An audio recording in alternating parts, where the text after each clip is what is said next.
খবরের শিরোনাম হচ্ছে, বিনা ভোটেই হচ্ছেন উপজেলা চেয়ারম্যান, খুশি দেলোয়ার। তবে দেলোয়ার হোসেন পাশা যথেষ্ট সহানুভূতি অর্জন করেছেন। নাটোরের সিংড়া উপজেলার সেই দেলোয়ার, যিনি প্রবল প্রতিপক্ষের হাতে সাংঘাতিকভাবে নির্মম নির্যাতন নিপীড়নের শিকার হয়ে তিনি এখন হাসপাতালে আছেন।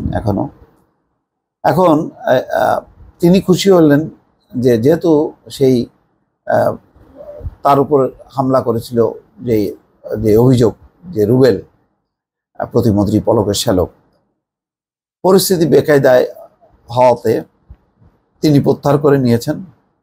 তিনি প্রত্যাহার করার ফলে আর সেখানে কেউ প্রতিদ্বন্দ্বী থাকছে না। এই পরিস্থিতির জন্য আসলে ওই ক্ষমতাসীন ওই গোষ্ঠীটি নাটোরের, তারাই দায়ী। তারা মানে এমন একটা পরিস্থিতি তৈরি করেছিল যে সেখানে শুধুমাত্র রুবেলই প্রার্থী হবেন, আর কেউ প্রার্থী হবেন না। একে একে সেই একটা চিত্র দেখা গেল, যে বৈঠকের চিত্র, সেখানে সব যে 5 জনের মধ্যে 4 জনই প্রত্যাহার করে ফেললো, শুধু দেলোয়ার সাবমিট করার উদ্যোগ নিল। তখন দেলোয়ারের উপরে এই হামলা চালানো হলো, অপহরণ করা হলো এবং ন্যাক্কারজনকভাবে ডিসি অফিসের সাথেই যেই নির্বাচন অফিস, সেখান থেকে টেনে হেসড়ে বের করে মারতে মারতে তাকে নিয়ে আধমরা করে তার বাড়ির সামনে ফেলে দেওয়া হলো। তারপরে সেখান থেকে হাসপাতাল। তারপরে তো পুরো বিষয়টা একদম তোলপাড় হলো সারা দেশে। আওয়ামী লীগও নাখোশ হলো নেতৃবৃন্দ, যে কি হচ্ছে, এইটা যদি হয় তাহলে তো সব জায়গায় জায়গায় এই কাণ্ডই করতে থাকবে। তো তারপরে সিদ্ধান্ত আসলো যে মন্ত্রীর এমপিদের পরিবার এবং আত্মীয় স্বজন কেউ নির্বাচন করতে পারবে না। তো সেটা আর এক বিতর্ক, কেন পারবে না, সেই অধিকার কেন নেই হঠাৎ করে, এখনই কেন? তাহলে জাতীয় নির্বাচনের ক্ষেত্রে কোনো পরিবারের 20 জন 25 জন হলো এমপি, তারা কিভাবে হন? তা অনেকগুলো প্রশ্ন আছে। কদিন আগে যে কুমিল্লায় হলো, ওই কি বলে ওখানকার এমপির মেয়ে, সে তাহলে কেমনে মেয়র হলো? এগুলো অনেকগুলো প্রশ্ন আসে। এখন হঠাৎ করে কেন এই নিয়ম? এটা অন্য বিতর্ক। কিন্তু যেটা খারাপ কাজ হলো যে এই যে নিজেরা আপোষ করে সবাইকে বসাই দেয়া এবং চেষ্টা বিনা প্রতিদ্বন্দ্বিতায় নির্বাচিত হওয়া। এখন বিনা প্রতিদ্বন্দ্বিতায় রুবেল নির্বাচিত হতে পারলো না, কিন্তু এখন বিনা ভোটে বা বিনা প্রতিদ্বন্দ্বিতায় এতেই এখন কোনো রকম কম্পিটিশন ছাড়াই দেলোয়ার হয়ে যাচ্ছেন। যদিও তার প্রতি সহানুভূতি আছে, কিন্তু এই যে পরিস্থিতিটা, এইটা তো খুবই কাম্য না। এটা দেলোয়ারের জন্যও ভালো হলো না, কেননা কোনো ভোট ছাড়াই নির্বাচন হয়ে যাচ্ছে।